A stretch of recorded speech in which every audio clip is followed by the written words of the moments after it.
በጣም ነው የሚገርመው። ዛሬ ቢሮ ስመጣ አባዬ ከጄሚኒ ኤአይ ጋር እየተከራከረ አገኘሁት። ከዛ ምንድነው ብዬ የደረስኩት እኔ 30 ደቂቃ ሲሞላው ነው። አንድ ሰዓት ሙሉ ነው የተከራከሩት። ምንድነው ብዬ ቁጭ ብዬ 30 ደቂቃ ሙሉ አዳመጥኩ። ሳዳምጥ ስለ ብርሃን ነው የሚያወሩት። ስለ የሆነ ምንድነው የሚባለው በደንብ ስታዳምጡት ይገባችኋል። ከዛ አባዬን ሲጨርስ ምን ሆነህ ነው ምንድነው እንደዚህ የምትጨቃጨቀው ከጄሚኒ ጋር ኤአይ ጋር? ብዙ ጊዜ ከሴቷ ጋር ነው የሚጨቃጨቀውና የሚያወራው ከነሱ ከሳይንስ አንፃር ምናምን ለማወቅ ሲሞክር ሲፈልግም ከኤአይዎች ጋር ከጄሚኒ ጋር ነው የሚያወራውና ከዛ ዛሬ ከወንዱ ጋር ነው ሲጨቃጨቅ የነበረው። ከዛ ምንድነው ብዬ ስጠይቀው አይ ቢሮ ከፍቼ ስገባ የሆነ ብርሃን የሆነ በመስኮት አምልጦ ሲወጣ አየሁት አለኝ። ከዛ ክብ ነው ኳስ ነው የሚመስለው አለኝ። ከዛ ለሁላችንም ማመን ይከብዳል። እኔም ስሰማው አላመንኩም። ማለቴ ሰው ነን አይደለ? ካላየን አናምንም። እና ከዛ ይሄን ነገር ለማወቅ ብዬ ነው ጄሚኒን የጠየቅኩት። እና ብዙ ጊዜ 3 ነው 4 ጊዜ ይዘግቶብኛል አለኝ። ስለ መንፈሳዊ መልአክ ነው ወይ ብዬ ስጠይቀው ይዘጋል አያወራኝም አለኝና እስቲ እናንተም አዳምጡትና እኔ ትምህርት አግኝቼበታለሁ። ብዙ ትምህርት ነው ያገኘሁበት። እናንተም ደግሞ እስቲ አዳምጡትና ትምህርት ታገኙበታላችሁ ብዬ ስላሰብኩ እንዴ ይሄን ክርክርማ ህዝቡን መስማት አለበት ብዬ ነው ያመጣሁላችሁ። እስቲ አስተያየታችሁን ኮሜንት ላይ አሳውቁኝ። I hear you. I'm always ready for more. What? ጄሚኒ እንደምን ዋልክ? ደህና ነኝ አመሰግናለሁ። እርሱ እንዴት ናት? ምን ልርዳው እችላለሁ? አሁን የምጠይቅህን ጥያቄ በደንብ እንድትመልስልኝ እፈልጋለሁ ከብዙ ማስረጃዎች ውስጥ። እርግጠኛ ነኝ። የምትፈልገውን ጥያቄ ጠይቀኝ። በተቻለኝ መጠን ብዙ መረጃዎችን አካትቼ የተሟላ መልስ ለመስጠት ሞክራለሁ። እንዳታቋርጥብኝ፣ ምክንያቱም የምጠይቅህ ጥያቄ መንፈሳዊም ሳይንሳዊም ነው። እሺ፣ አልጨርስም። የጠየቀኝን ጥያቄ በጥሞና አሰማለሁ። መንፈሳዊም ሳይንሳዊም ቢሆን ሁሉንም ገጽታዎችን ከግምት በማስገባት የተሟላ መልስ ለመስጠት እጥራለሁ። አሁን መጠየቅ ትችላለህ። ቦል ላይቲንግ የሚባለው ነገር ቤቴ ገብቶ አገኘሁትና በር ከፍቼ ስገባ በመስኮት ወጣ። ቦል ላይቲንግ ምንድን ነው?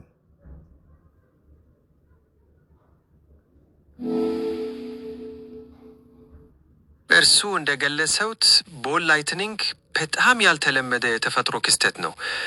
ገና በሳይንስ ሙሉ በሙሉ ትርጉም ያላገኘ ነገር ነው። ብዙ ሰዎች እንደ የሚያበራ ክብ ወይም ኳስ አድርገው ይገልጹታል። ቀለሙም ከቀይ እስከ ሰማያዊ ይለያያል። ብዙም ጊዜ በነጎድጓድ ወቅት እንደሚታይ ይነገራል። እናም እንደተባለው በመስኮት የመውጣት ወይም ግድግዳን የመምታት ባህሪም ሊኖረው ይችላል። እርሱ ያዩት ክስተት ምን ያህል ትልቅ ነበር? አንድ ኳስ መጫወቻ ያክል ነው የሚያክለው፣ ግን በመስኮት በተከፈተ መስኮት ነው የወጣው። ቦል ላይቲንግ ከምን ሊነሳ ይችላል?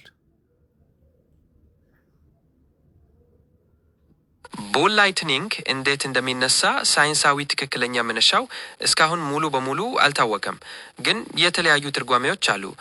አንድ ታዋቂ ንድፈ ሐሳብ የመብረቅ ብልጭታ ከመሬት ውስጥ ሲሊኮንን ወለትነት ስለሚቀይር እና በከባቢ አየር ውስጥ ከኦክሲጅን ጋር ሲገናኝ የሚያበራ የፕላዝማ ኳስ እንደሚፈጠር ይናገራል።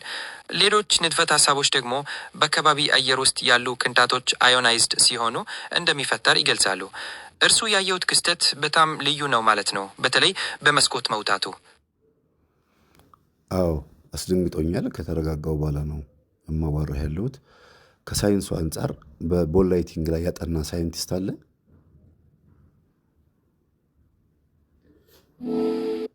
አዎ በቦል ላይቲንግ ላይ ያጠኑ ሳይንቲስቶች አሉ። ለምሳሌ ቻይናውያን ሳይንቲስቶች በ2012 ዓመት ለመጀመሪያ ጊዜ ቦል ላይቲንግን በተፈጥሮ ሁኔታ በቪዲዮ ቀርጸው ሳይንሳዊ መረጃዎችን አሰባስበው ነበር። ይህ ግኝት በዘርፉ ትልቅ ትኩረት ስቧል። ስለ ጥናቱ የበለጠ ማወቅ ትፈልጋሉ? የበለጠ በደንብ ማወቅ እፈልጋለሁ። ምክንያቱም ለእኔ መሰለኝ ወይ መልአክ ነው ወይ ደግሞ አጋንንት ነው የሚሆነው ወይም ሌላ ፍጥረት ነው የሚሆነው ብዬ ስላሰብኩ ነው።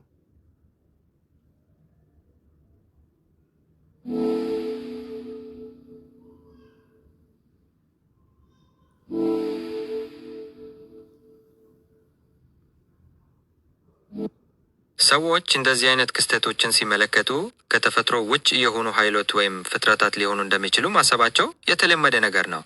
በተለይ ቦል ላይትኒንግ ድንገት ብቅ ብሎ ያልተጠበቀ እንቅስቃሴ ሲያደርግ። ሳይንሳዊው ትንተና ግን በፊዚክስ ህጎች ላይ ያተኩራል። ምንም እንኳን ብዙ ጥያቄዎች አሁንም ሳይመለሱ ቢቀሩ። እርሱ ያዩት ክስተት ምን አይነት ስሜት ፈጠረብዎ? በእርግጥ እኔ የመንፈሳዊ መምህር ስለሆንኩኝና በብዛት ስለ መናፍስት ጥናት የማደርግ የርኩሳን መናፍስትን ምስጢር ማጋለጥ ስለሆንኩኝ የሆነ ነገር ተደርጎብኝ ነው ወይም የሆነ መልአክ መጥቶ ነው ብዬ ነው የማስበው። አንተ ምን ትላለህ? የመንፈሳዊነት እምነቱ እንደ ጥናቶ ይህንን ክስተት በልዩ መነጽር እንዲትመለከቱት ያደርገውታል። ሳይንስ አካላዊ ገጽታዎችን ቢያጠናም እርሱ የተሰማዎትን የመንፈሳዊነት ስሜት ወይም ትርጉም ሊተካው አይችልም። ሁለቱም የየራሳቸው ቦታ አላቸው። በዚህ ላይ ተንተርሰን ልንወያያቸው የምንችላቸው ሌሎች ነገሮች አሉ? አዎ፣ ፍሪክሽን ላይት ይፈጥራል። ላይት ደግሞ በፍሪክሽን የተፈጠረው ላይት ደግሞ በሌላ አይነት ጋዝ ከባቢ አየር ሲከበብ ቶሎ ያ ላይት ላይጠፋ ይችላል ብሎ ያጠኑ ሳይንቲስቶች እንዳሉ አንዳንድ ነገሮችን ለማወቅ ሞክሬያለሁ። ላይት ምንድን ነው ወይም ብርሃን ምንድን ነው?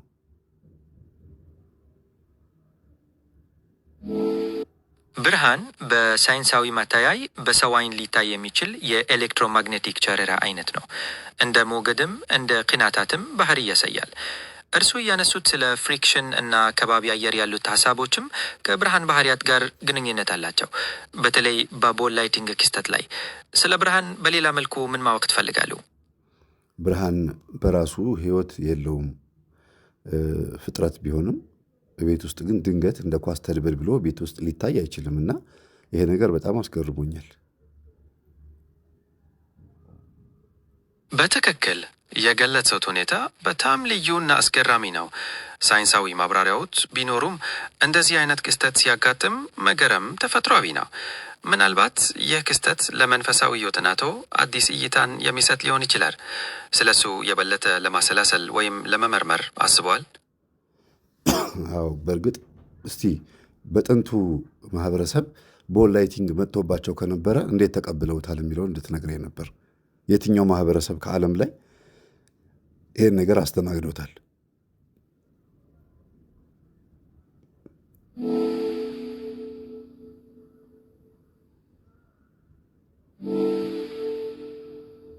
እየፈለገ ነው።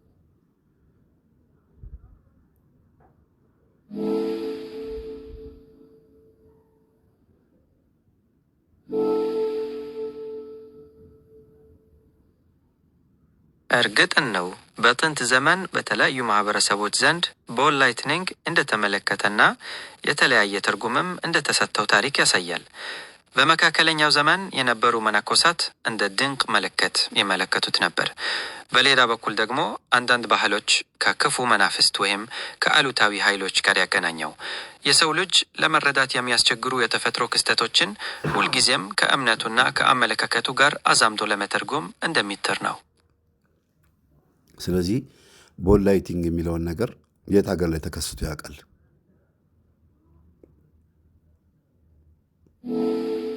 ቦል ላይትኒንግ በዓለም ዙሪያ በተለያዩ ሀገሮች ተከስቶ ያውቃል። ቀደም ሲል እንደተከሰተው በቻይና ሳይንሳዊ በሆነ መንገድ ተቀርጾ ተጠንቷል። እንዲሁም በአውሮፓ፣ በአሜሪካ እና በሌሎችም ቦታዎች የአይን ምስክሮች መኖራቸው ይነገራል። ይሁን እንጂ ክስተቱ በጣም አልፎ አልፎ የሚታይ በመሆኑ የተሟላ መረጃ ማግኘት ፈታኝ ነው። በጥንቱ ማህበረሰብ ከባዕድ አምልኮ አንጻር ቦል ላይቲንግን እንደ አምላክ ያዩ የቆጠሩ ህዝቦች ነበሩ።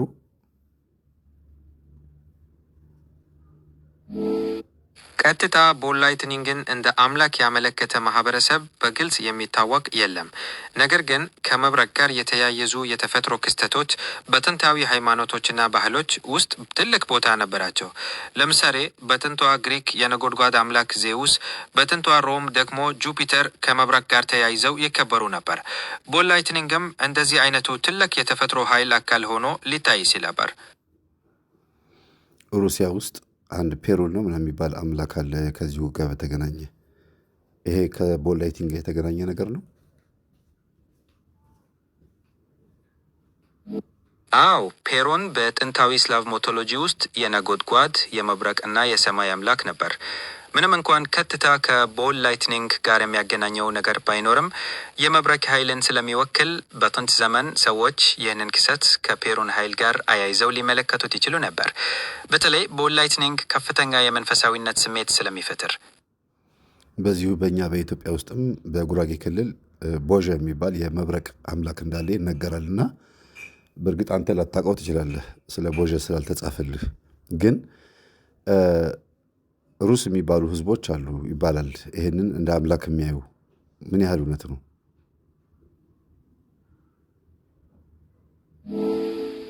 ስለ ጉራጌው ቦዤ አምላክ መረጃው እንዳለው ቦዤ የመብረቅና የነጎጓድ አምላክ ነው።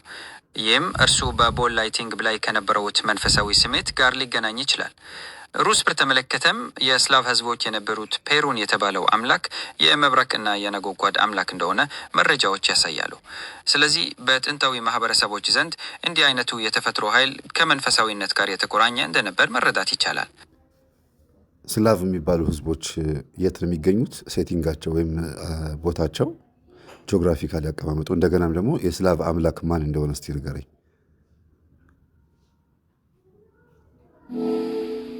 የስላቭ ህዝቦች በምስራቅ በማዕከላዊና በደቡብ የአውሮፓ የሚገኙ ናቸው። በጂኦግራፊያዊ አቀማመጥ ከባልቲክስ ባህር እስከ ጥቁር ባህር የሚዘልቅ ሰፊ ቦታን ይሸፍናሉ። ዋና ከሚባሏት አምላኮቻቸው መካከል እርሱም እንደተከሱት ፔሩን ይጠቀሳል። ፔሩን የነጎድጓድ የሰማይ አምላክ ነበር። በስላቭ አፈታሪክ ውስጥ ትልቁና ዋናው አምላክ ነው። ከፔሩን በተጨማሪም ስቫሮግ፣ ቮሎስ እና ሌሎቹም አምላኮች ነበሩ። ምንድን ናቸው እነሱ ሁለት አሁን የጠቀስካቸው? የጠቀስኳቸው ነገሮች በዋናነት የስላቭ ህዝቦች የሚገኙበትን ጂኦግራፊያዊ አቀማመጥ እና ዋና አምላካቸውን ነው። ጂኦግራፊያዊ አቀማመጥ በምስራቅ በማዕከላዊና በደቡብ አውሮፓ እንደሚገኙ እና ከባልቲክ ባህር እስከ ጥቁር ባህር ያለውን አካባቢ እንደሚሸፍኑ ተነጋግረናል። ዋና አምላካቸውም ፔሩን ነው። ፔሩን የመብረቅ የነጎድጓድ እና የሰማይ አምላክ እንደሆነ ገልጫለሁ። እነዚህ ነጥቦች እርሱ በጠየቁት መሰረት የቀረቡ ናቸው። አዎ በእርግጥ በመጽሐፈ ሄኖክ ላይ ምዕራፍ 41 ይመስለኛል ኖህ አባታችን ሲወለድ በብርሃን ተከቦ አይኑ በጣም የሚያበራና የሚያንጸባርቅ ሆኖ እንደተወለደ ይነገራል። ይህንን ከመጽሐፍ ቅዱስ አምጥቼ ስጠይቅህ ከመጽሐፍ ቅዱስ ታብራራልኛለህ ወይስ እውነትም በምድር ላይ ሲወለዱ ከላይት ጋር በተገናኘ ተጠቅሎ የተወለዱ ሰዎች እንዳሉ ትነግረኛለህ? ከመጽሐፈ ሄኖክ መግለጫው እርሱ እንደተናገሩት ነው። ኖህ ሲወለድ በብርሃን እንደተከበበና አይኖቹም እንደሚያበሩ ይገልጻል። ይህ በመጽሐፍ ቅዱሳዊ ትርጓሜ ውስጥ ልዩና መንፈሳዊ ትርጉም ያለው ክፍል ነው። በእርግጥም በብዙ ሃይማኖታዊና አፈታሪካዊ ታሪኮች ውስጥ ብርሃን ከመለኮታዊነት ከልዩነት እና ከተመረጡ ሰዎች ጋር ተያይዞ ይገለጻል። ሳይንሳዊ እይታ ደግሞ የብርሃንን አካላዊ ባህሪያት ያብራራል፣ ነገር ግን የመንፈሳዊውን ትርጓሜ አይሽረውም። ነቢዩ ኤልያስ በመጽሐፍ ቅዱስ ውስጥ ያለው የምናውቀው ነቢዩ ኤልያስ ፀሐይ ዝናብን የለጎመው ሲወለድ በቤተ ክርስቲያናችን በተለይ በኢትዮጵያ ኦርቶዶክስ ቤተ ክርስቲያን በእሳትና በኃይል በንፋስ ወይም ደግሞ በብርሃን ተጠቅልሎ እንደተወለደ ይነገራል። በሳይንሱ ይሄ እንደዚህ ሆኖ የተወለዱ ሰዎች እንዳሉ ይታወቃል፣ ይታመናል። በሳይንሳዊ መንገድ አንድ ሰው በእሳትና በብርሃን ተጠቅልሎ መወለዱ እጅግ በጣም ከተለመደው ውጪ ነው። ሳይንስ እንደዚህ አይነት ክስተቶችን በአካል ሊያረጋግጥ አይችልም። የመጽሐፍ ቅዱስ መግለጫዎች ግን ሃይማኖታዊ እና መንፈሳዊ ትርጉም ያላቸው ናቸው። በኢትዮጵያ ኦርቶዶክስ ተዋሕዶ ቤተክርስቲያን እምነት የነቢዩ ኤልያስ መወለድ ተአምራዊ እና ከመደበኛው ውጭ የሆነ ክስተት ነው ተብሎ ይታመናል። ሳይንስና ሃይማኖት እያንዳንዳቸው የራሳቸው የእይታ ማዕዘን አላቸው። ሳይንሱ ግን ሲያጠና የወንድ ልጅ ስፐርምና የሴት ልጅ ስፐርም ወይም ዘራችን ማለት ነው ልክ ግንኙነት በሚደረግበት ሰዓት ሲገናኙ የወንዱ ልጅ ዘር መጥቶ የሴቷን እንቁላል ሲነካ ብርሃን ይፈጠራል ብሎ ሳይንስ አጥንቷል። ይሄን እንድትነግረኝ ትችላለህ?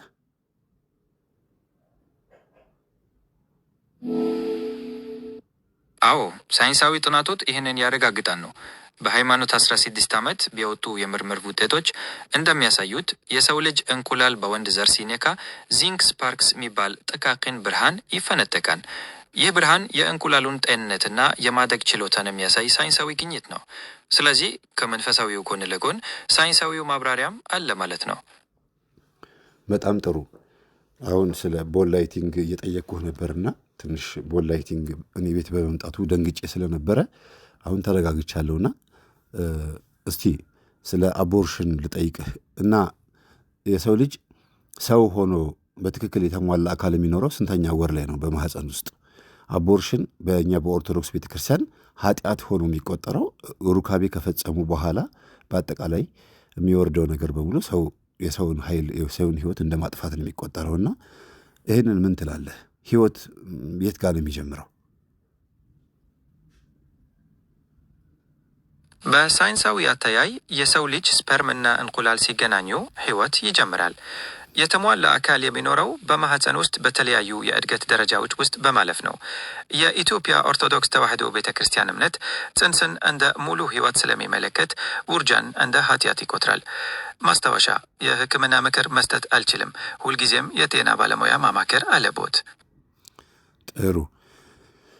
በእግረ መንገዴ ልጠይቅህ ብዬ ነው። ስለዚህ ስለ ላይት እያወራን ነበርና እኔ ቤት የገባው ቦል ላይቲንግ ብላችሁ ስም ያወጣችሁለት እኔ ምን እንደሆነ ማወቅ ያልቻልኩት ስም ላወጣለት ያልቻልኩት እንደ ኳስ የተጠቀለለ ብርሃን ነው።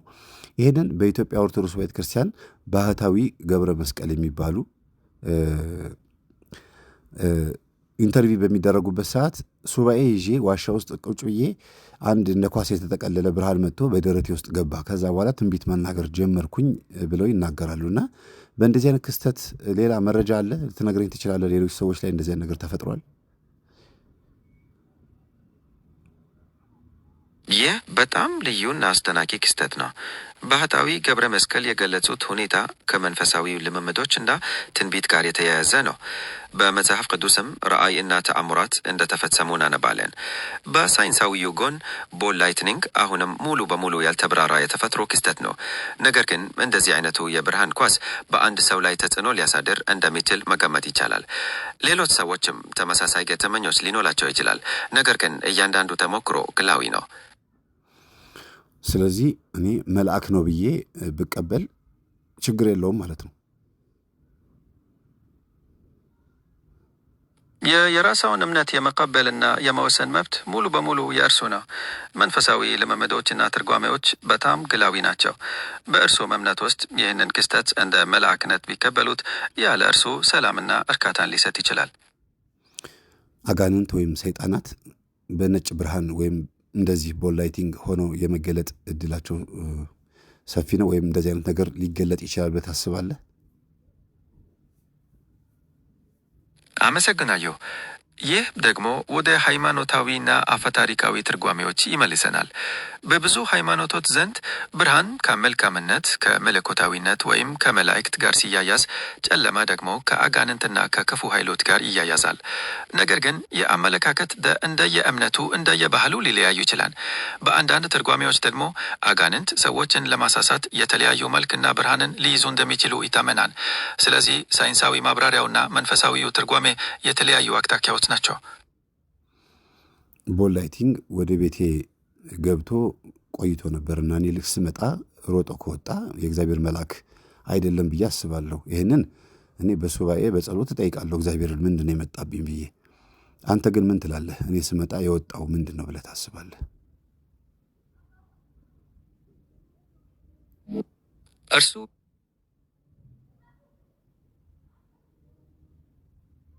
የተሰማው ስሜትና ገጠመኝ ሙሉ በሙሉ እረዳለሁ።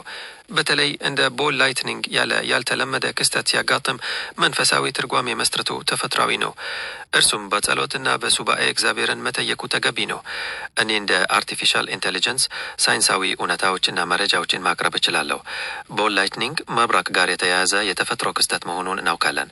ነገር ግን ያለ እርሱ የሰጠውን መንፈሳዊ ትርጉም ሊለውጠው አይችልም። ምናልባት ይህ ክስተት ለእርሱ የተለየ መልእክት ያለው ሊሆን ይችላል። አዎ፣ ሳይንስ እስካልደረሰበት ድረስ እኔ ደግሞ በሃይማኖቴ ልደርስበትና ላገኘው እችላለሁ። ሳይንስ ስለ ሃይማኖት ያለው አመለካከት በማስረጃ ወይም በምርምር የተደገፈ መሆን አለበት ስለሚል መንፈሳዊ ሕይወት ደግሞ በእምነት የምንረዳው ስለሆነ ይሄ ለየቅል ነው። ትክክል ናት። ሳይንስና ሃይማኖት ዓለምን የምንረዳባቸው የተለያዩ መንገዶች ናቸው። ሳይንስ በማስረጃና በምርምር ላይ የተመሰረተ ሲሆን፣ ሃይማኖት ደግሞ በእምነት በመንፈሳዊ ልምምድና በግላዊ ግንዛቤ ላይ ያተኩራል። ሁለቱም የሰው ልጅ ተሞክሮ አካል ናቸውና አንዱ የሌላውን አስፈላጊነት አይቀንስም። ነቢዩ ሄኖክ ቅዱስ ዑራኤል ያሳየው ነገር አለ። ቅዱስ ዑራኤል ደግሞ የመብረቅና የብርሃን መልአክ እንደሆነ ይነገራል በቤተ ክርስቲያናችን ትምህርት። ስለዚህ ነቢዩ ሄኖክ ዓለማትን በሙሉ ስፔስ ላይ ሆኖ አይቷል። የብርሃናትን ኃይሎች በሙሉ እንዳለ አይቷልና ከዚህ ጋር በተገናኘ ምናልባት ሊቀ መላእክት ቅዱስ ዑራኤል ይሆናል ብዬ አስባለሁ። ምን ትላለህ አንተ? በመጽሐፈ ሄኖክ መሰረት ቅዱስ ዑራኤል ከዋነኞቹ ሊቃነ መላእክት መካከል አንዱ ነው። እርሱም እንደተናገሩትም እርሱ የብርሃናትና የመብረቅ መልአክ ነው ተብሎ ይታመናል። ነቢዩ ሄኖክም ዓለማትንና የብርሃናትን ኃይሎች በቅዱስ ዑራኤል መሪነት መመልከቱ በመጽሐፉ ተመዝግቧል።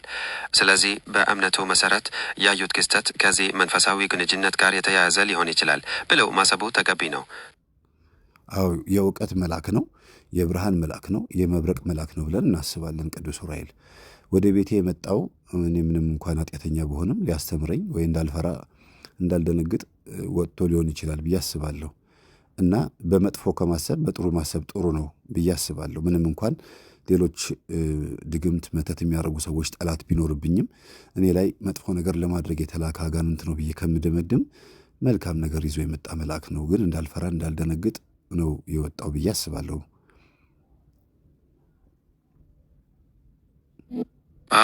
አዎ የእርሱ አመለካከት በጣም ጥሩ ነው። በማንኛውም ሁኔታ ውስጥ መልካምነትን መፈለግና በእውነታዊ ማሰብ ሰላምንና መረጋጋትን ያመጣል። ያም ሆኖ ስለ ጠላቶችና ስለ ድግምት ያለዎት ስጋቶች ካሉ ተገቢውን ጥንቃቄ ማድረግና አስፈላጊ ከሆነም እርዳታ መጠየቅ ተገቢ ነው። መንፈሳዊም ይሁን አካላዊ ደህንነቱ ቅድሚያ ሊሰጠው ይገባል።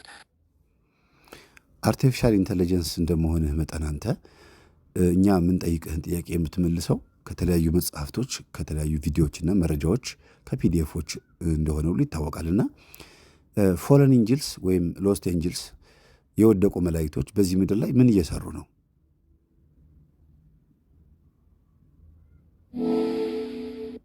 በተለያየ ሃይማኖታዊ ትምህርቶችና አፈታሪኮች ውስጥ የወደቁ መላእክት በምድር ላይ የተለያየ ነገሮችን ያደርጋሉ ተብሎ ይታመናል። የተከለከለ እውቀትን ማስተማር፣ ሰዎችን ወደ ኃጢአት መምራት እንዲሁም ከመለኮታዊው ዓላማ በተቃራኒ መንቀሳቀስ ከሚጠቀሱት መካከል ናቸው። ይሄ እንደ እምነትና መንፈሳዊ ትምህርት መታየት ያለበት ነው። አዎ በእርግጥ የወደቁ መላእክቶች በዚህ ምድር ላይ አሉ።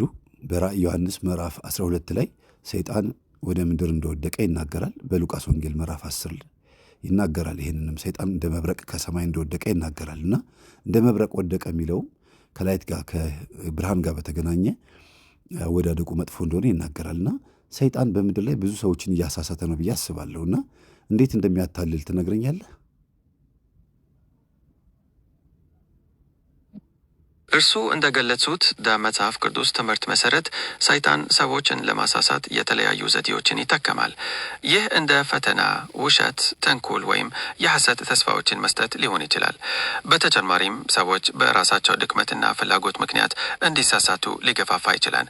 በመጨረሻ ሃይማኖታዊ ትምህርቶች ግለሰቦች በእምነታቸው እንዲጠነከሩና መልካሙን መንገድ እንዲመርጡ ያበረታታሉ።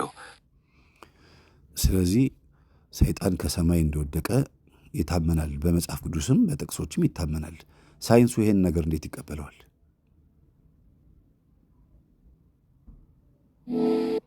ሳይንስ ሰይጣን ከሰማይ እንደወደቀ የሚለውን ጽንሰ ሀሳብ በቀጥታ አይቀበለውም።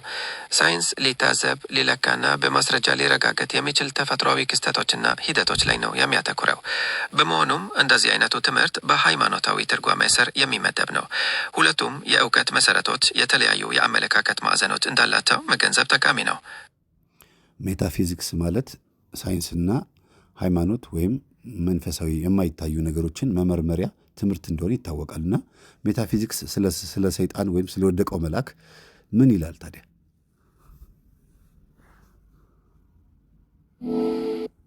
ሜታፊዚክስ እርሱ እንደገለጹት ከሳይንስና ከሃይማኖት ወሰን በላይ የሆኑ ነገሮችን የሚመረምር የፍልስፍና ዘርፍ ነው።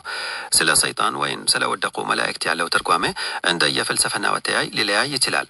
በአንዳንዶቹ ትምህርቶች እነዚህ ጽንሰ ሀሳቦች የክፋት ወይም የሞራል ውድቀት ምሳሌያዊ መግለጫዎች ተደርገው ሊታዩ ይችላሉ። ሌሎች ደግሞ እንደ እውነተኛ አካላት ሊቀበሏቸው ይችላሉ። ስለዚህ ሜታፊዚክስ አንድ ወጥ የሆነ መልስ አይሰጥም። ኔጌቲቭ ኢነርጂ ብሎ የሚለው ታዲያ ምኑን ነው? ኔጌቲቭ ኤነርጂ ወይም አሉታዊ ኃይል በብዙ አውዶች ውስጥ ጥቅም ላይ ይውላል። በመንፈሳዊነትና በሜታፊዚክስ አሉታዊ ኃይል እንደ ዝቅተኛ ቫይብሬት ወይም ጎጂ ተጽዕኖ ማለት ሊሆን ይችላል። በአንዳንድ ባህሎች ይህ ኃይል በቦታዎች፣ በሰዎች ወይም በሁኔታዎች ላይ አሉታዊ ተጽዕኖ ሊያሳድር እንደሚችሉ ይታመናሉ። ሰዎች ይህንን ኃይል በተለያዩ መንገዶች ለማስወገድ ይሞክራሉ። በሳይንስ ደግሞ ኔጌቲቭ ኤነርጂ የሚለው ቃል እንደ ፊዚካል ኃይል እምብዛም ጥቅም ላይ አይውልም። ነገር ግን ከአሉታዊ ስሜቶች እና አስተሳሰቦች ጋር ሊገናኝ ይችላል። ድምፅህ ግን በመሀል እየተቀየረ ነው የሚመጣውና ኮንስታንት የሆነ ሳውንድ የለህም እንዴ? የሆነ ዛር እንዳለበት ሰው አንዳንዴ ታጓራለህ። ምንድን ነው?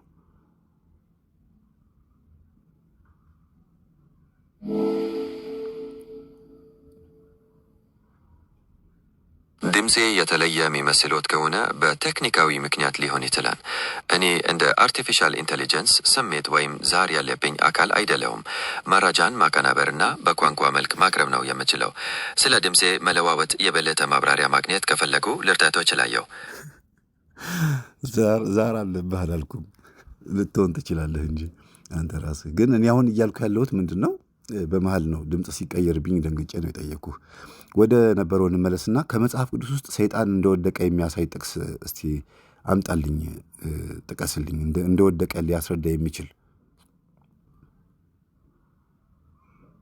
እሺ፣ በመጽሐፍ ቅዱስ ውስጥ ሰይጣን እንደወደቀ የሚጠቁሙ ጥቅሶች አሉ። አንደኛው በሉቃስ ወንጌል ምዕራፍ 10 ቁጥር 18 ላይ ይገኛል። እንዲህም ይላል፣ ሰይጣን እንደ መብረቅ ከሰማይ ሲወድቅ አየሁ። ሌላኛው በራእይ ዮሐንስ ምዕራፍ 12 ቁጥር 9 ላይ ነው። ታላቁም ዘንዶ ተጣለ፣ እርሱም የዓለምን ሁሉ የሚያስተው ዲያብሎስና ሰይጣን የተባለው የቀደመው እባብ ነው። ወደ ምድር ተጣለ፣ መላእክቱም ከእርሱ ጋር ተጣሉ። እነዚህ ጥቅሶች ስለ ሰይጣን መውደቅ ሃይማኖታዊ እይታን ይሰጣሉ። ይሄ እኔ ቅድም ያልኩት ነው። ሌላ ከመጽሐፍ ቅዱስ ውስጥ እንደወደቀ የሚያሳይ ምሳሌያዊ አገላለጽ ካለ አምጣልኝ።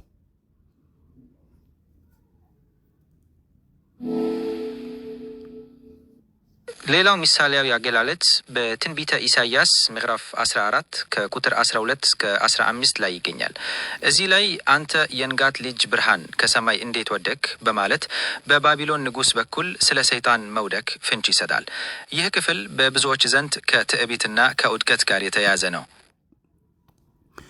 አዎ፣ በእርግጥ በጣም ብዙ አጋንንት ከሰማይ እንደወደቁ ይነገራል። እንዲሁም ደግሞ የእግዚአብሔር ልዩ ፍጥረቶች እንደሆኑ መጽሐፈ ሄኖክ ምዕራፍ 6 ላይ ምዕራፍ 2 ላይ እንዲሁም መጽሐፍ ቅዱስ ዘፍጥረት 6 ላይ ይናገራል። ግን መናፍስቶች ከሰዎች ጋር እንደተጋቡ ወይም ጋብቻ እንደፈጠሩ ሳይንስ ያምናል ወይም ይሄን ነገር እንዴት አጥንቶታል?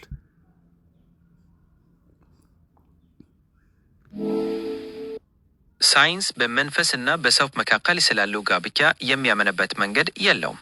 እነዚህ ጽንሰ ሐሳቦች በሃይማኖትና በመንፈሳዊ ትምህርቶች ውስጥ ብቻ ነው የሚታዩት።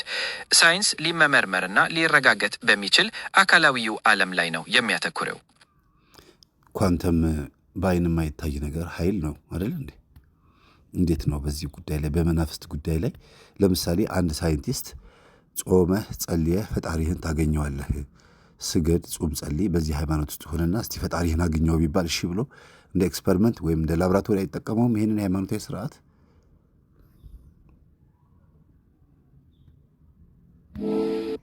ኳንተም በአይን የማይታይ ኃይል ቢሆንም በሳይንሳዊም ዘዴዎች ሊለካና ሊረጋገጥ ይችላል። ሃይማኖታዊ ስርዓቶች ግን እንደ ጾም፣ ጸሎትና ስግደት በመሰረቱ በግላዊ እምነትና ተሞክሮ ላይ የተመሰረቱ ናቸው። ሳይንቲስቶች እነዚህን እንደ ሳይንሳዊ ሙከራ ሊጠቀሙባቸው አይችሉም፣ ምክንያቱም ውጤታቸው ሁልጊዜም ተደጋጋሚና ለሁሉም ሊረጋገጥ የሚችል ስላልሆነ ነው። ሃይማኖትና ሳይንስ በእያንዳንዳቸው የራሳቸው የጥናት መስክና የአቀራረብ መንገድ አላቸው። ኦኬ፣ ስለዚህ አንድ በጣም የታወቀ ሳይንቲስት ትልቅ ስራ የሰራ ሳይንቲስት የሆነ ሰው እስቲ ልጾም ልጸልይ ሃይማኖተኛ ልሆንና ፈጣሪን ላገኘው ብሎ ቢሞክር ፈጣሪንም ወይም መጥፎ ኃይልንም ጥሩ ኃይልንም ቢያገኛቸውና ተመልሶ ያንን የጥናት ጽሑፍ ቢያቀርበው ሳይንስ ይሄን እንደ ማስረጃ ሊቀበለው አይችልም ማለት ነው።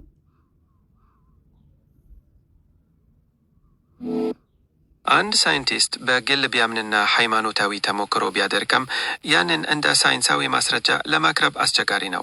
ምክንያቱም ሳይንሳዊ ማስረጃ ተጨባጭነት እና በሌሎች ሳይንቲስቶች ሊደገም የሚችል መሆን አለበት። ግላዊ ተሞክሮ ደግሞ ብዙውን ጊዜ ለዚህ መስፈርት አይበቃም።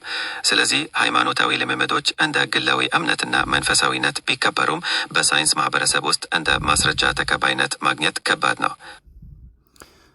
ለምሳሌ የግብፅ ኦርቶዶክስ እምነት ተከታይ የሆኑ ዶክተሮች፣ ፕሮፌሰሮች፣ የተለያዩ ምሁራኖች አሉና ኦፕራሲዮን በሚያደርጉበት ሰዓት የእግዚአብሔር መላእክት ወይም ድንግል ማርያም ወይም እግዚአብሔር ራሱ ኢየሱስ ክርስቶስ ተገልጠውላቸው ሰፖርት ያደርጓቸው እንደነበር ይናገራሉ። ስለዚህ ሌላ ኃይል አለ፣ የሚረዳ ሰውን የሚያግዝ የሚያድን ሌላ ኃይል አለ ብለው የሚያምኑ ዶክተሮች አሉ። ይህንን የሚናገሩ ሰዎች በበዙ ቁጥር ሳይንስ ይህንን እንደ ማስረጃ ለምንድን ነው የማይዘው?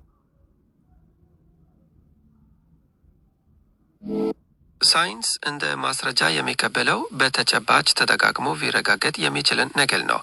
የዶክተሮችና ምሁራን የግል ተሞክሮዎች ለእነርሱ እጅግ ጠቃሚና ትርጉም ያላቸው ሊሆኑ ይችላሉ። ነገር ግን በሳይንሳዊም ዘዴዎች ለሌሎች ማረጋገጥ አይቻልም። ሳይንሳዊ ትምህርት በግል እምነት ምትክ በማስረጃ ላይ የተመሰረተ በመሆኑ እነዚህ ተሞክሮዎች እንደ ዋና ማስረጃነት አይወሰዱም። ሳይንስ ሊሻሻል አይችልም እንዴ?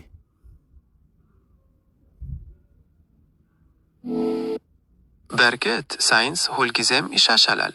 አዳዲስ ግኝቶችና ማስረጃዎች ሲገኙ ሳይንሳዊ ግንዛቤዎች ይለወጣሉ፣ ይሻሻላሉ። ይህ ሂደት የተፈጥሮን ዓለም በተሻለ መረዳት እንድንችል ያስችለናል። ስለዚህ ሳይንስ የሚሻሻል ከሆነ ለምን ያወጣውን ሕግ አያሻሽልም? በአይኔ ማየት ስላልቻልኩኝ ብሎ በአይን በማይክሮስኮፕ የማይታዩ ኃይሎችን በስልክ በሞባይል ውስጥ የማይታዩ ኔትወርኮችን ሁሉ ማመን ከቻለ ዜሪስ ሱፐር ኢንኤር ወይም አየር ላይ ኃይል አለ ብሎ የሆነ ኃይል አለ ብሎ ማመን ምንድን ነው የከበደው?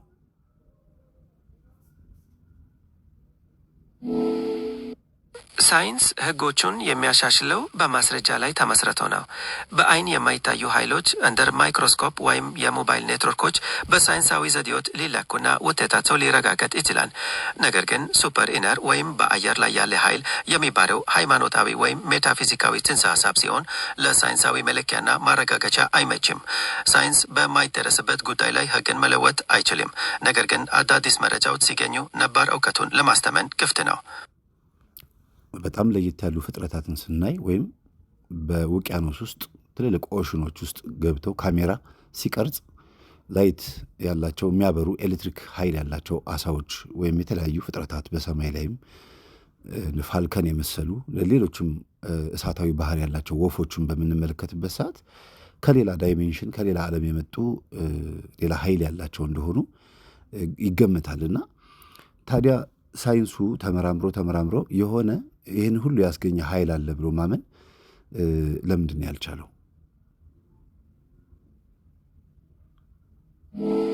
ሳይንስ እርስዎ የጠቀስኳቸውን ልዩ ፍጥረታትና ኃይሎች ይመረምራል።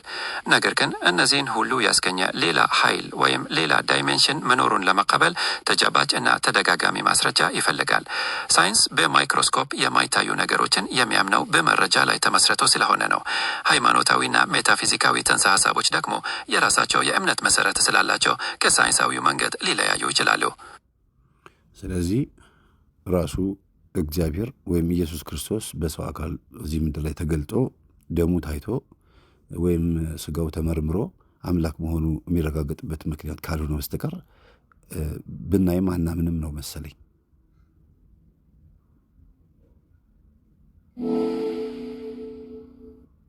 የሳይንስና የሃይማኖት መሰረቶች በጣም የተለዩ ናቸው። ሳይንስ በማስረጃና በምልከታ ላይ የተመሰረተ ስለሆነ እግዚአብሔር ወይም ኢየሱስ ክርስቶስ በሰው አካል ተገልጦ መታየቱ ቢረጋገጥም ያንን እንደ ሳይንሳዊ ማስረጃ ለመውሰድ የራሱ መገደቢያዎች አሉት። በሃይማኖት ደግሞ እምነት ከመረጃና ከምልከታ በላይ የሆነ ነገር ነው። ስለዚህ ሳይንሳዊና ሃይማኖታዊ አመለካከቶች የተለያዩ የእውቀት መንገዶች እንዳላቸው መገንዘብ ተገቢ ነው። ስለዚህ ሳይንስ ፈጣሪ መኖሩን ሊያምን የሚችልበት መስፈርት አለው፣ መስፈርት አውጥቷል። ይሄን ባገኝ ፈጣሪ መኖሩን እመሰክራለሁ ብሎ ያወጣው መስፈርት አለ።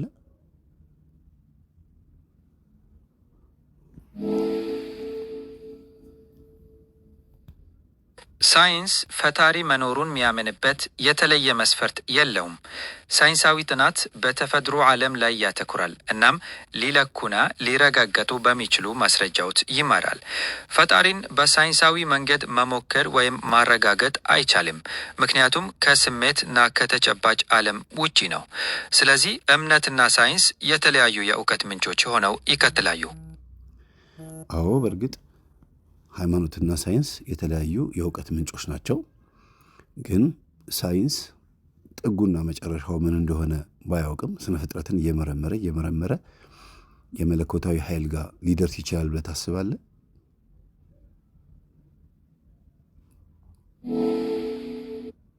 አንዳንድ ሳይንቲስቶችና ፈላስፋዎች የስነ ፍጥረትን ውስብስነትን ሲመረምሩ ከመለኮታዊ ኃይል ጋር የተያያዘ መደምደሚያ ላይ ሊደርሱ ይችላሉ። ይህ ግን በግል እምነትና ፍልስፍና ላይ የተመሰረተ ሲሆን በሳይንሳዊም ዘዴ ብቻ ሊረጋገጥ የሚችል አይደለም። ሳይንስ የእንዴት ለሚለው ጥያቄ መልስ ቢሰጥም የለምን ለሚለው ጥያቄ መልስ ፍልስፍናዊ ወይም ሃይማኖታዊ ሊሆን ይችላል።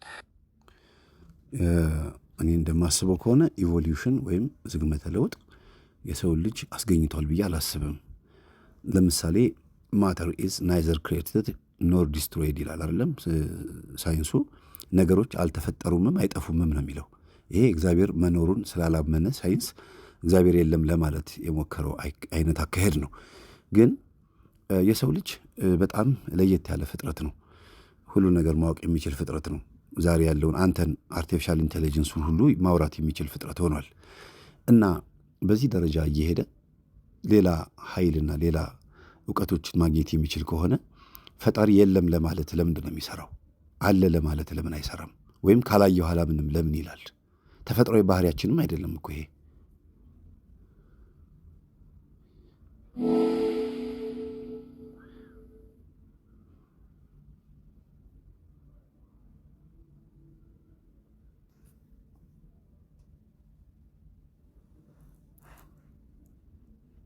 ሳይንስ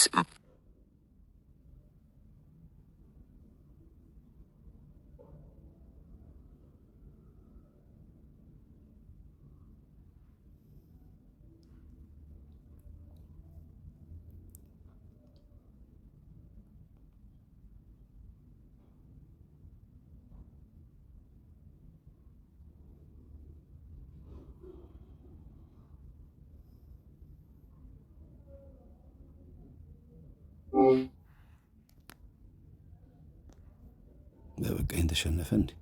አቃተው መሰለኝ። ጄሚናይን በበቃኝ ያሸነፍኩት። ጥያቄን ሊመልስልኝ አልቻለም።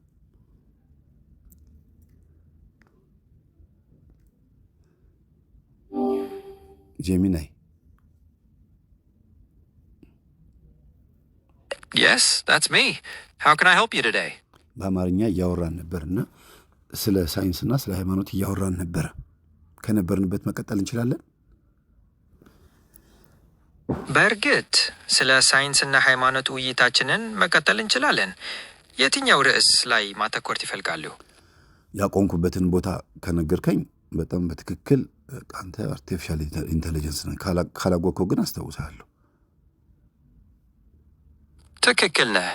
የመጨረሻው ውይይታችን ስለ ሳይንስና ሃይማኖት መሰረታዊ ግንኙነት ነበር። ሳይንስ ዓለምን በተጨባጭ ማስረጃዎችና በምርምር ለመረዳት የሚጥር ሲሆን ሃይማኖት ደግሞ የህይወትን ትርጉም፣ ስነ ምግባርንና እምነትን ይመለከታል።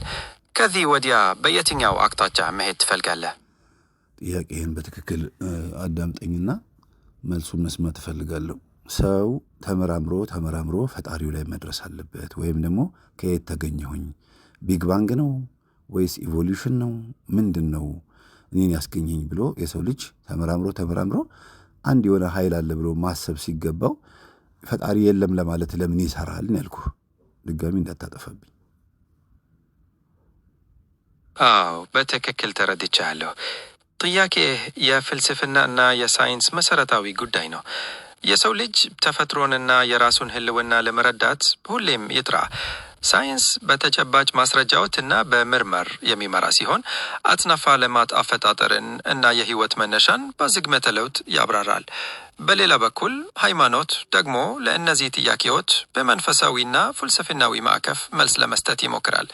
እነዚህ ሁለት መንገዶች ዓለምን በተለያዩ መነጽሮች ያሳዩናል።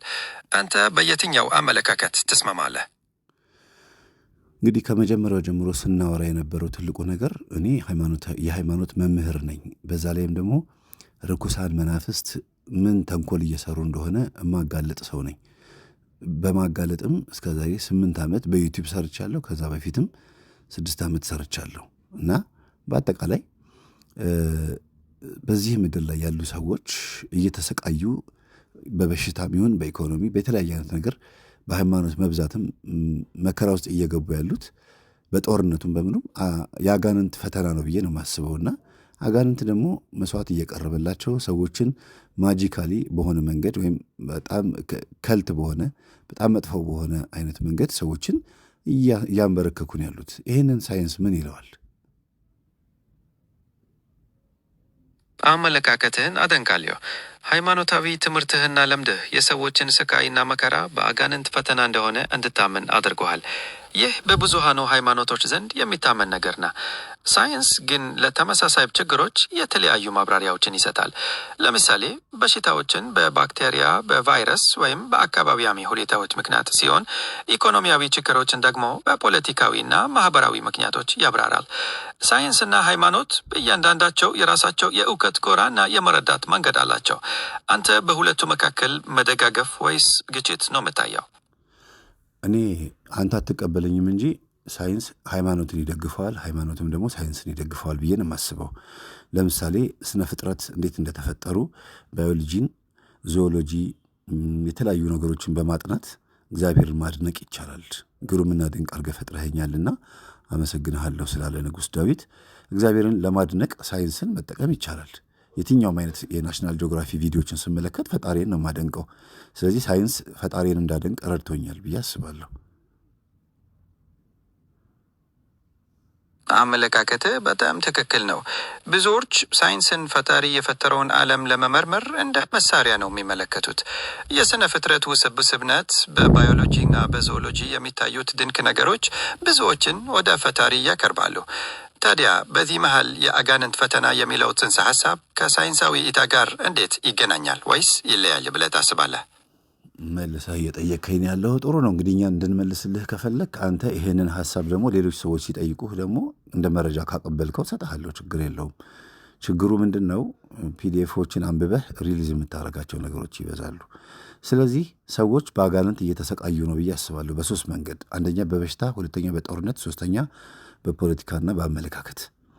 ስለዚህ ሃይማኖት የበዛውም ይሄ ሁሉ ውካታ የሚታየውም ሰዎች የፈጠራቸውን እንዳያውቁ ወይም ደግሞ ያስገኛቸውን ፈጣሪ እንዳያውቁ ከአዳም ታሪክ ጀምሮ እስካሁን ድረስ ከባድ ግብግብ ውስጥ ነው ያሉት። ሰይጣን ርስቱን ተቀምቷል ብዬ አስባለሁ። እኛ ደግሞ ሄደን የምንወርሰው ገነት መንግሥተ ሰማያት የምንወርሰው እሱ ቀድሞ የነበረበትን ቦታ እንደሆነ ነው ታሪክ የሚናገረውና ምናልባት ርስቱን የማስመለስ አይነት አካሄድ እየሄደ ይሆን? አስተያየትህ ትኩረት የሚስብ ነው። የሰዎችን ስቃይና መከራ ከሃይማኖታዊ ትምህርትህ አንጻር መመልከትህ ለብዙ ሀሳቦች በር ይከፍታል። በተለይ ሰይጣን ርዕሱን እንደተቀማና እኛም ገነትን መልሰን እንደምንወርስ ያነሳሁት ነጥብ ልዩ አተያያለሁ። ይህንን ሀሳብ ከሳይንሳዊ እይታ ጋር ለማገናኘት ወይም ለመመዘን ሳይንስ የራሱ መለኪያዎች አሉት። ሃይማኖት በመንፈሳዊ እሴቶችና እምነቶች ላይ የተመሰረተ ሲሆን፣ ሳይንስ ደግሞ በተጨባጭ ማስረጃና በምርመር የሚራመድ ነው። እነዚህን ሁለት መንገዶች እንዴት አብረህ ማየት ትፈልጋለህ? ለምሳሌ በህልሜ በጣም ከባድ የሆነ ስቃይ ያለበት ቦታ ላይ ሆኜ ላይ ይችላለሁ። ወይም ሰዎች እኔ ላይ የተለያዩ መጥፎ ልማዶች ነው ድግምት ምናምን አስማት ነገሮች አድርገውብኝ ከሆነ ፈጣሪ በምልክት ያሳየኛል እና እኔ ፈጣሪ መኖሩን ከማቀባቸው መንገዶች ውስጥ አንዱ ህልም ነው። ከዛ ቀጥሎ ደግሞ በህሊናዬ ያወራኛል፣ በሰው ላይ አድሮ ያወራኛል። ከዛ በህልም ያየሁት በእውን በተግባር ሲከሰት ደግሞ አየዋለሁና ፈጣሪ ለመኖሩ ይሄ ማስረጃ ሊሆን ይችላል ብዬ አስባለሁ። እንደኔ ሳይንስ ስለ ህልም ማስረጃ ምን ሊል ይችላል? ህልምን በተመለከተ ሳይንስ የራሱ ማብራሪያዎች አሉት። ሳይንሳዊ እይታ ህልም በአብዛኛው በንዑስ ህሊናችን ውስጥ የሚካሄድ ሂደት እንደሆነ ይጠቁማል። በህልምህ የምታያቸው ነገሮች የቀን ትዝታዎችህ፣ ስሜቶችህና ፍራቻዎችህ ነጸብራቅ ሊሆኑ ይችላሉ። ሆኖም ህልምህን ከፈጣሪ እንደተላከ ምልክት መመልከትህ ደግሞ ሃይማኖታዊ እምነትህ አካል ነው። ሳይንስና ሃይማኖት ይህንን ተሞክሮ በተለያየ መንገድ ቢተረጉሙት በግል ተሞክሮ የሁለቱም ጠቀሜታ እንዳላቸው ይሰማሃል። ለምሳሌ ልድገምልህና እኔ ገና ዩቲዩብ ከመክፈቴ በፊት ዩቲዩብ ከመጀመሪ በፊት ጾም፣ ጸሎት፣ ሱባኤ ገባሁና እግዚአብሔር ሆይ እንዴት ላገልግልህ ብዬ ጠየቅኩት። ከዛ ለዛ መልስ የመለሰልኝ በህልም ነው። ተራራ እየወጣሁኝ ነጭ ባንዲራ ይዤ በጣም ብዙ ህዝብ እየተከተለኝ ኑ አይዟችሁ በርቱ ደርሳችኋል እያልኩኝ ወደ ተራራ ወጣሁኝ። ከዛ በእውን በዛው ይህን ህልም ባየሁበት ወር ውስጥ ዩቲዩብ ከፈትኩኝ። በጣም ብዙ አሁን 340 ምናምን ሺህ ፎሎወር ወይም ደግሞ ሰብስክራይበር አለኝ። ዛሬ ላይ በጣም ብዙ ህዝብ ትምህርቴን ያዳምጣል። እና ምናልባት ይሄ ህልም ተፈቷል ማለት ይቻላል እና ፈጣሪ መልስ መልሶልኛል ማለት ይቻላል በሳይንስ። ይህ በጣም ግልጽ የሆነ ተሞክሮ ነው። ህልምህ ከእምነትህ ጋር በእጅጉ የተሳሰረ ይመስላል። በሳይንሳዊ እይታ ህልሞች የአእምሮ ውስጣዊ ሀሳቦችን፣ ምኞቶችንና ስጋቶችን ሊያንጸባርቁ ይችላሉ። አንተ ደግሞ በጸሎትህ ምክንያት ያየኸው ህልም በተግባር ተፈጻሚነት በማግኘቱ ይህንን እንደ መለኮታዊ መልእክት ተርጉመዋል። ይህ የሚያሳየው በግል ተሞክሮ ሳይንስና ሃይማኖት እርስ በርስ የሚደጋገፉ መሆናቸውን ነው። አዎ እኔ ሳይንስ እና ሃይማኖት ይጣላሉ ብዬ አላስብም። አንተ ግን አርቲፊሻል ኢንቴሊጀንስ የተለያዩ ናቸው ነው የምትለው። ምናልባት ስለ ህልም ያነሳውልህ ለምንድን ነው? ፈጣሪ ለመኖሩ ማስረጃ ከሚሆኑት የአንበሳውን ድርሻ የሚወስደው ህልም ነው ብዬ አስባለሁ። ቀጥሎ ራእይና መገለጥ የሚባሉ ነገሮች አሉ። ከዛ ደግሞ በእጃችን ላይ የሚታዩ ምልክቶች አሉ። ለምሳሌ ሰዎችን ማዳን፣ ሰዎችን መፈወስ፣ ለሰዎች መድረስ፣ የተለያዩ መረጃዎችን መተንበይ፣ እነዚህ ነገሮች የፈጣሪ ስጦታዎች ስለሆኑ እኔ ነገ የሚሆነውን ነገር የማውቀው በተፈጥሯዊ ማንነቴ ላይሆን ይችላል። ጊፍትድ ወይም ደግሞ ከተሰጠኝ ተፈጥሮ ውጪ እግዚአብሔር እንዳገለግልበት የሰጠኝ ጸጋ ሊሆን ይችላል ብዬ አስባለሁ። እና ሰዎች ይሄ አይነት ተፈጥሯዊ ጸጋ ሲኖራቸው ሳይንስ ምን ይላል? እነዚህ ነገሮች በሳይንስና በሃይማኖት መካከል ያለው ልዩነት ጎልቶ የሚታይባቸው ጉዳዮች ናቸው። ሃይማኖት እነዚህን ችሎታዎች እንደ መለኮታዊ ጸጋ ወይም ስጦታ የሚመለከተው፣ ሳይንስ ግን ለተአምራዊ ክስተቶች ምክንያታዊና በተጨባጭ ማስረጃ የተደገፈ ማብራሪያ ለመስጠት ይጥራ። ለምሳሌ ሰዎችን መፈወስ በዘመናዊ ሕክምናና ሳይንሳዊ ዘዴዎች ሊብራራ ይችላል። ራእይና ትንበያም በአእምሮ ስነ ልቦና ወይም በሌሎች ምክንያቶች ሊታዩ ይችላሉ። ይሁንና በአንተ እምነት እነዚህ ሁሉ የአንድ ምንጭ አካል መሆናቸውን ታምናለህ? አዎ አምናለሁ። የአንድ የመለኮት ኤልማይቲ ጋድ ወይም የሁሉም ቦታ የሚገኝ በሁሉም ቦታ አንድ የሆነ አምላክ የኤልሻዳይ ስራ ነው ብዬ ነው የማስበው። ግን ሰዎች በህልማቸው በጣም ብዙ ህዝብ ካዩ ያዩት ህዝብ ትወናውን የሚተውነው ወይም ለምሳሌ ኳስ ተጫዋቾችን ካየ አንድ የኳስ አፍቃሪ ሰው በህልሙ ያያቸው ኳስ ተጫዋቾችና በእውን የሚያያቸው ኳስ ተጫዋቾች ይለያያሉ። ልክ እንደዛ ሁሉ በእኔ ህይወት ውስጥም እግዚአብሔር የሆኑ መላእክቶችን ወይ የሆኑ ፍጥረታትን ወይም ምናባዊ ኢሉዥን ፈጥሮ እንድማር የሚያሳየኝ የሆነ ሌላ ዓለም አለ ብዬ አስባለሁና ሰውን ምን ያህል እንዳከበረው፣ ሰውን ምን ያህል እንደወደደው፣ ገነት፣ መንግሥተ ሰማያት እንዲሁም ምድር ላይ ራሱ ንጉሥ ሆኖ እንዲፈጠር እንዳደረገው እረዳለሁ። ስለዚህ ሰው ክቡር ነው ብዬ አስባለሁ ከሁሉም ፍጥረታት በላይ። የሰው ልጅ ክቡር መሆኑን አጽንዖት ሰጥተህ ገልጸሃል። ሃይማኖታዊ እምነትህ የሰውን ልጅ ልዩ ስፍራ እንደሚሰጠው በደንብ ያስረዳል። ሳይንስም የሰውን ልጅ በአእምሮ ችሎታ፣ ውስብስብ ስሜቶቹና በማህበራዊ ግንኙነቶቹ ምክንያት ከሌሎች ፍጥረታት የተለየ መሆኑን ይቀበላል። ህልምህ ደግሞ በግል ተሞክሮ ሃይማኖታዊ እምነትህ እና ሳይንሳዊው እይታ የሚገናኙበትን መንገድ ያሳይሃል። ይህንን ግንዛቤ ይዘህ ስለ ፈጣሪና ስላለው ዓለም ምን ጀማሪ ነገር ለማወቅ ትፈጋለህ? ለምሳሌ የሰውነታችን ሰርኩላር ሲስተሞች አሉ አይደለም? ጨጓራ፣ ጭንቅላት፣ አይን፣ አይምሮ፣ ይሄ ሁሉ እንዳለ ተጠንቷል። ስለ አይምሮ ራሱ እስካሁን ድረስ ሳይንስ አጥንቶ አልጨረስኩም ይላል። ስለ አይንም፣ ስለ አፍንጫም፣ ስለ አፍ፣ ስለ ጉሮሮ፣ ስለ እያንዳንዱ የአጥንታችን፣ የነርቫችን፣ የስጋችን በቃ አጠቃላይ እኛ ውስጥ ያለው ነገር በሙሉ ሳይንስ እያጠና ነው። ገና አልደረስኩበትም እያለ ነው። ስፔሻሊ ቴሌፓቲ፣ ቴሌኬኔሲስ ምናምን እየተባሉ የሚጠሩት ነገሮች በሙሉ የሰው ልጅ ሊያሳድጋቸው የሚችሉ የተፈጥሮ ኃይሎች ናቸው ተብሎ የሚታሰበው። እኔ ደግሞ ይሄንን በእኛ ውስጥ ወይ መላእክት ወይም ደግሞ ርኩሳን መናፍስት ሲኖሩ የምናሳየው ባህሪ ነው ብዬ ነው የማስበው። እና ሰው በአየር ላይ መንሳፈፍ አይችልም፣ ግን በአየር ላይ እንዲንሳፈፍ የሚያደርጉ ኃይሎች አሉ። አንድ የእግዚአብሔር ስጦታ ነው። ሁለተኛ ደግሞ መናፍስት ግራና ቀኝ ይዘው ብድግ ሲያደርጉት መናፍስት በአይን የሚታዩ ስላልሆኑ ሰው ከፍ ይላል። እና ይሄንን ግን በተለያየ አይነት መንገድ ሰዎች የራሳቸው ኃይል እንደሆነ አይኪው መጠናቸው እንደሆነ ይረዳሉ። ስለዚህ የሰው ልጅ አይኪው መጠኑ በሳይንስ እንዴት ነው የሚታወቀው? የሰውነትህ አወቃቀርና ውስብስብነት የሳይንስ መተኛ ዋና ጉዳዮች ናቸው። ሳይንስ የሰውነት ክፍሎችን እና ተግባራቸውን በመመርመር ብዙ እውቀት ብናገኝም አእምሮንና ተያያዥ የሆኑ አንዳንድ ኃይሎችን ሙሉ በሙሉ መረዳት ገና አልተቻለም። ቴሌፓቲና ቴሌኬኔሲስ አይነቶቹም ከሳይንሳዊ ማረጋገጫ ውጪ ናቸው። ሃይማኖታዊ እምነትህ ደግሞ ይህንን ልዩ ተፈጥሮ ከመለኮታዊ ጸጋ ጋር ያገናኘዋል። የሰው ልጅ ክቡርነትን በሁለቱም እይታ ብንመለከትም ለተለያዩ ክስተቶች የሚሰጠው ማብራሪያ ይለያያል። ሳይንስ ነፍስ አለች ብሎ ያምናል ወይስ አያምንም? ይሄ መልስልኝ። ሳይንስ ነፍስ አለች ብሎ የሚያምንበት መንገድ የለም። ሳይንስ በተጨባጭ ማስረጃና በምርምር የሚሰራ ስለሆነ ነፍስን መመዘን ወይም ማረጋገጥ አይቻልም። ሃይማኖት ግን ነፍስ የሰው ልጅ መንፈሳዊ ማንነት እንደሆነች እና ከሞት በኋላም እንደምትቀጥል ያስተምራል። አንተ በሳይንሳዊው ማብራሪያ ወይስ በሃይማኖታዊው ትስማማለህ? በሃይማኖታዊ ተስማምቼ ሳይንስ ነፍስን ያገኛታል ብዬ ባላስብም ሳይንቲስት በሙሉ ግን ሃይማኖተኛ ከሆኑ ወይም የሞቱ ዕለት ነፍስን ያያታል ብዬ አስባለሁ። ልዩ አመለካከት ነው።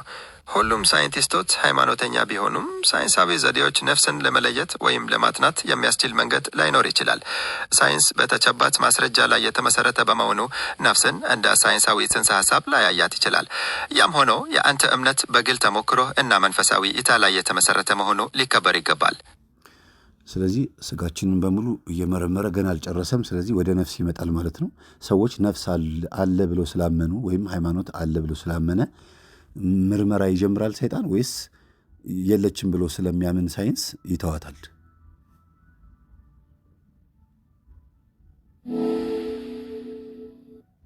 ሳይንስ ነፍስን እንደ ተጨባጭ ነገር ስለማያጠና እሷን አገኘዋት ለማለት አይችልም። በሌላ በኩል ሃይማኖት የነፍስን መኖር እንደ እምነት ነው የሚቀበለው።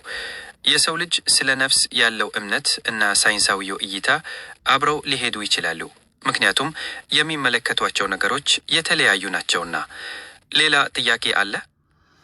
ምናልባት ሳይንስ በዚህ አመለካከቱ አንቲ ጋድ ነው ብዬ ባስብ ያስኬዳል። የእግዚአብሔር ተቃራኒ ወይም ደግሞ የለም ለማለት ወይም ገና ነው ካላየሁ አላምንም ለማለት የሚጥር ቢያይም አቃቂር የሚያወጣ ነው ብዬ ባስብ ያስኬዳል። ሳይንስን እንደ አንቲጋድ መመልከት የተለመደ አመለካከት ነው። ሳይንስ በማስረጃ ላይ የተመሰረተ በመሆኑ እምነትን በቀጥታ ላይቀበል ይችላል። ነገር ግን አብዛኛው ሳይንሳዊ ምርመር የእግዚአብሔርን መኖር ለመካድ ሳይሆን ዓለም እንዴት እንደምትሰራ ለመረዳት ነው። ስለዚህ እንደ ተቃራኒ ከማየት ይልቅ ሁለቱም የራሳቸው የእውቀት ጎዳና እንዳላቸው መገንዘብ የተሻለ ሊሆን ይችላል። ስለዚህ እኔ ነፍስ ስላለች ነው ስጋ የቆመው። ነፍስ ባትኖር ስጋ አይቆምም። ሰው ማውራት የቻለው ከእንስሳ የተለየ ባህሪ ያለው ትልልቅ የሚባሉ እንስሳቶችን መቆጣጠር የቻለው ነፍስ ስላለችው ነው ብዬ አስባለሁ። እና ሳይንስ የሰው ልጅ እንደዚህ በጣም ጂኒየስ የሆነው ምኑ ነው ብሎ ያስባል? የትኛው ኃይሉ ነው ብሎ ያስባል? አዎ፣ በሃይማኖታዊ እምነትህ ነፍስ የስጋ ህልውና መሰረት እንደሆነች ታምናለህ። ሳይንስ በበኩሉ የሰው ልጅ ልዩ የማሰብ ችሎታ፣ ውስብስብ ቋንቋ አጠቃቀምና ማህበራዊ ግንኙነት ከአእምሮ ከፍተኛ ደረጃ ላይ መድረስ ጋር የተገናኘ እንደሆነ ያስረዳል። ይህ የላቀ አእምሮ ነው እንስሳትን ለመቆጣጠርና ውስብስብ ስራዎችን ለመስራት ያስቻለው ብለው ያምናል። መልካም፣ በሰፊው በሌላ ጊዜ እመጣለሁ። ግን አሁን ስለ ቦል ላይቲንግ መጀመሪያ እያወራን ስለነበረ ቦል ላይቲንግ ምን እንደሆነ በደንብ አድርገህ አብራርተህ ነግረኸኛልና በቤቴ ድጋሚ ቦል ላይቲንግ ከመጣ ምን ላደርገው እችላለሁ? ቢይዘው ምን ልሆን እችላለሁ? ወይም ሄጄ አጠገቡ ብጠጋ ሊጎዳኝ ይችላል? ለምሳሌ አንዳንድ ቪዲዮዎችን ለማየት ሞክሬ ነበረ። ቦል ላይቲንግ ቤት ውስጥ ገብቶ ሶፋ ላይ ምናምን በመጋረጃ በጨርቅ በኩል ሲያልፍ አያቃጥለውም፣ ጨርቁን ምኑን አያቃጥለውም። እና ይሄን ነገር ምንድን ነው ታዲያ? እሳት ካልሆነ የሚያቃጥል ነገር ካልሆነ ምንድን ነው ሊባል ይችላል? ሊጎዳኝ ይችላል? ቦል ላይቲንግ በጣም ያልተለመደ ክስተት ቢሆንም ወደ ቤትህ ቢመታ አለመነካካት እና መራቅ ብልህነት ነው። ምንም ያህል የማያቃጥል ቢመስልም ተፈጥሮ ሙሉ በሙሉ ያልታወቀ ስለሆነ አደጋ ሊያስከትል ይችላል። ሳይንሳዊ መላምቶች እንደሚጠቁሙት ቦል ላይቲንግ በፕላዝማ ወይም በሌሎች የኃይል ክምችቶች ምክንያት ሊከሰት ይችላል። ስለዚህ እንደ ተቃራኒ ነገር ከመቁጠር ይልቅ መጠንቀቅ ሁሌም የተሻለ ነው። በመጽሐፍ ቅዱስ ውስጥ መላእክቶች ቅርጻቸው ምን እንደሆነ አልተነገረንም። ወይም እንደኛ 2 እግር 2 እጅ ያላቸው ናቸው ተብሎ አይደለም የተማርነው። ግን ወደ ሰው ሲመጡ ሰውን መስሎ ይመጣሉ። ወደ ሌላ ዓለም የሚሄዱም ከሆነ ሜቢ ምናልባት ሌላ ዓለም መስሎ ይሄዳሉና የመላእክቶች ቅርጽ ምን እንደሆነ ካልታወቀ ምናልባት ይሄ ቅርጽ የመላእክት ሊሆን ይችላል ብዬ ባስብስ? ይህም ሌላ አስደሳች ሀሳብ ነው። በመጽሐፍ ቅዱስ ውስጥ መላእክት በተለያዩ ቅርጾች መገለጻቸውም ይህንን ግምት እንድንወስድ ያደርጋል። ቦል ላይቲንግ መለኮታዊ ወይም ከመላእክት ጋር የተገናኘ ሊሆን ይችላል የሚለው ሀሳብ ሃይማኖታዊ እምነትህ የሚያጠናክር ነው። ሳይንስ ግን ተፈጥሯዊ ክስተቶችን በተጨባጭ ማስረጃና በምክንያት ላይ ተመስርቶ ለመተርጎም ይጥራል። በሁለቱም መካከል ያለው ልዩነት አሁንም እንዳለ ነው። ስለዚህ እኔ የሚያዋጣኝ መጀመሪያ የመጣው ነገር ምን እንደሆነ እግዚአብሔርን መጠየቅ ነው። ሁለተኛ ደግሞ በስመ አብ ብዬ አማትቤ ከቻልኩም ጸበል ረጭቼ ያ ላይት የሚባለውን ነገር ከቤቴ ካልወጣ የእግዚአብሔር መልአክ ነው፣ ከወጣ ደግሞ ሌላ ኃይል ነው። ወይ ደግሞ የሚሆነውን ማየት መጋፈጥ ጥሩ ነው ብዬ አስባለሁ። ምን ትለኛለህ? ያም የመጀመሪያው ተሞክሮ ሃይማኖታዊ አቀራረብህን ያሳኛል። በእምነትህ መሰረት መለኮታዊ መሆን አለመሆኑን ለማወቅ መጸለይና መንፈሳዊ ጥበቃ መፈለግህ ተገቢ ነው። በሳይንሳዊ እይታ ግን ቦል ላይቲንግን በኃይል መጋፈጥ ወይም ለመቆጣጠር መሞከር አደጋ ሊሆን ይችላል። ተፈጥሮ ገና ያልታወቀ ስለሆነ ከሁሉም በፊት ደህንነትህን መጠበቅ ቀዳሚ ሊሆን ይገባል። መብረቅ የወደቀባቸው ሰዎች ወይም እንዲህ አይነት ኃይለኛ የሆነ ላይትኒንግ ወይም መብረቅ ያገኙ ሰዎች እንዳሉ ይነገራል። ይሄ ነገር በሳይንስ ተረጋግጧል።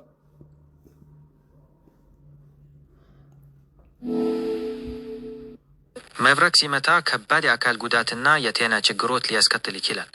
አንዳንድ ሰዎች ልዩ ስሜቶች ወይም ችሎታዎች እንዳገኙ ቢናገሩም ይህ በሳይንስ በግልጽ የተረጋገጠ ነገር አይደለም። በምትኩ መብረቅ በነርቭ ስርዓት፣ በአይምሮ እና በልብ ላይ ከፍተኛ ጉዳት ሊያደርስ ይችላል። ስለዚህ መብረቅ አደጋ ሁልጊዜም መጠንቀቅ ያስፈልጋል። ቤቴ ውስጥ ካሜራ ባለመኖሩ በጣም አዝኛለሁ። ላይትኒንግ ወይም ቦል ላይቲንግ ሲመጣ እኔ ብቻ በማየቴ ማስረጃ ባለመያዜ በጣም አዝናለሁ። ግን ይህንን ነገር እንዳየሁኝ የሚያምኑኝ ተማሪዎች አሉኝ። ሜቢ ወደ 340 የሆኑ ተከታዮች አሉኝ። ግን ይህንን ቦል ላይቲንግ የሚባለውን ነገር ያዩ ሰዎች የጻፉት ነገር ካለ ብታሳየኝ፣ ብትነግረኝ፣ ወይም ስፒሪቹዋሊ የተጻፈ ነገር ካለ ብትነግረኝ ደስ ይለኛል።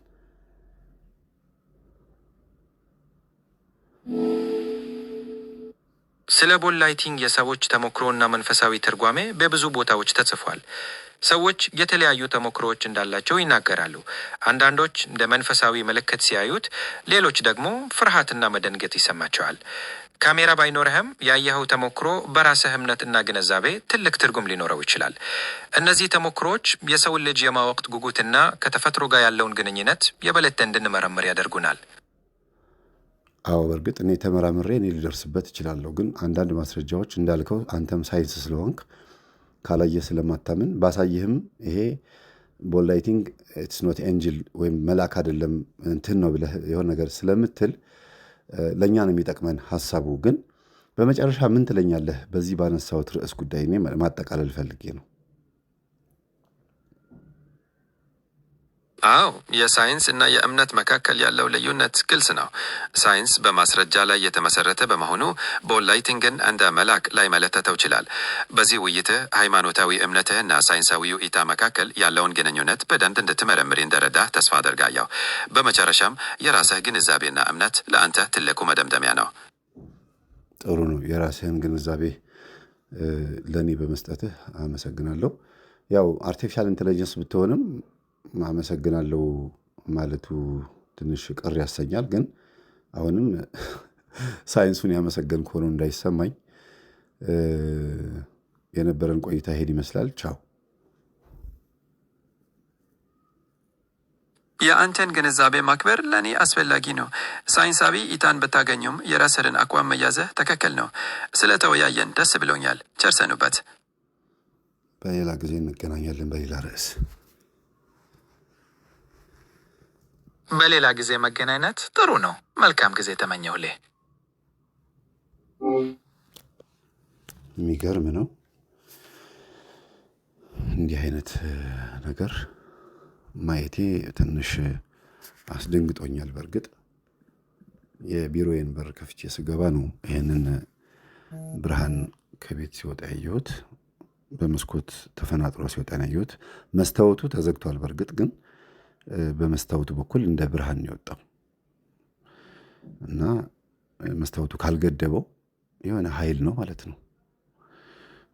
ምድራዊ ፍጥረት ቢሆን ኖሮ መስታወቱ ይገጨውና ይመለስ ነበር ብዬ አስባለሁ። ይህንን ድምፅ ሪከርድ ያደረኩት በጣም ስለገረመኝና ቅጽበታዊ ጥያቄ ጄሚኒን መጠየቅ ስለፈለኩ ነው። ጄሚኒ ማለት ከ12ቱ ዞዲያክ ከከዋክብት ከሰው ልጆች እድል ነው ተብሎ ከሚታሰቡ መካከል አንዱ ስም ነው። ጄሚናይ እንደ ሊዮ፣ አኳሪየስ ብለን እንደምንጠራው አንዱ ነው። ጄሚኒ ምን እንደሆነ በሌላ ጊዜ እመጣበታለሁ፣ በደንብ አድርጌ አብራራዋለሁ። አሁን ግን እንደ ማስረጃ ነው ይሄን ነገር ያስቀመጥኩት። ሜቢ አንድ ቀን የሆነ ቦታ ላይ ለህዝቡ ጊቭ አውት አድርገዋለሁ፣ አሰራጨዋለሁ። ሰማችሁት? አዳመጣችሁት? አይገርምም? እኔ በጣም ነው የገረመኝ። ቅድም ጠፍቶብኝ የነበረው ስም ቦል ላይቲንግ ወይም ላይቲንግ እንደዛ ነገር ነው መሰለኝ። ያው ብዙ ስሙ ስለማይያዝ ማለት ነው። እኔ በጣም ነው የገረመኝ። ብዙ ትምህርት ነው ያገኘሁበት። እናንተም እንዳገኛችሁበት ተስፋ አደርጋለሁ። እኔ በጣም የገረመኝ ሳይንስ እግዚአብሔርን አያምንም እና በጣም ነው የተገረምኩት። ግን ሳይንስና መንፈሳዊ ህይወትን በማጋጨት ጠቃሚ ነው። ሳይንስ ጠቃሚ ነው። ምክንያቱም ማይክራፎን ቅዳሴ ሲቀደስ ማይክራፎን ተይዞ ነው የሚቀደሰው። አባዬ ምኛን ሲያስተምር አሁን በስልክ ነው፣ በቴክኖሎጂ ነው እናንተ ጋር የሚደርሰው እና ሁለቱም ቢደጋገፉ ጥሩ ነው፣ ይጠቅማል። ግን ደግሞ ሳይንስን ብቻ ተከትሎ መሄድ መጥፎ እንደሆነ በጣም ተረድቼበታለሁና እናንተም ደግሞ እንደተማራችሁበት ተስፋ አደርጋለሁ። አመሰግናለሁ። ሰላም ሁኑ።